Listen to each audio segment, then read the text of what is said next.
Ngiyathokoza Ehlosini. Umdawu nengqondo. Umdawu unomkhuba wokuwenze uma ungawulaleli. Yabona umdawu kuningi indlela-ke oke usebenzise angithi owuzenze ulwimi lakhona okhuluma ngayo umdawu. Siyazi isibonelo ichitho zedlozi uzilapha ukhathale azilapheki angithi izilwane imoya imibi angithi uthi uyasikhipha uthi wenzani siyabuya. Kodwa-ke umandla engqondweni awunqeni ukusondeza umuntu angithi and lo muntu umthembe angithi and lo muntu mhlawumbe ugcine nithandana naye kube uyena-ke manje angithi okulawulayo uthi uyena okubonisayo uyena okutshelayo uzwa yena wena angithi ngoba yini ubeka omdala akho muntu noma umuntu uyakukhuza no lo muntu lona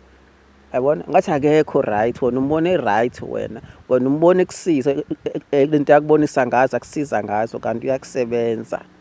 nangithi uyageyina ngawe ngabe uyageyina ngawe spiritual ngabe uyageyina ngawe physical ngabe uyavika ngawe ulethe omdawu ngoba yini owulaleli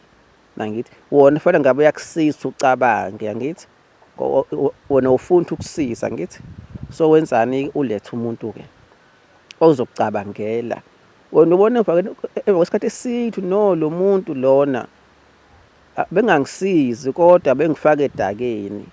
angithi lo daka uqala uphume kulona usiprove ukuthi ke manje ke uyafuna leli dlozi lakho lomdawu angithi uyafisa ukuthi baphinde baxhumane nawe basondele wena bakusize umdawu ngeke kwenzele kube lula uma ungawulaleli uqala ukufaka somewhere angithi la somewhere ngekwazi ukubona khona ngekho umuntu ongakwazi ukukhipha khona angithi thilona ubothi okay so phanishekile enough manje ibuye ingqondo yakho angithi uqala uphume khona ke angithi usiprove ukuthi uyafuna ukuthi ukusize manje ngiyabonga.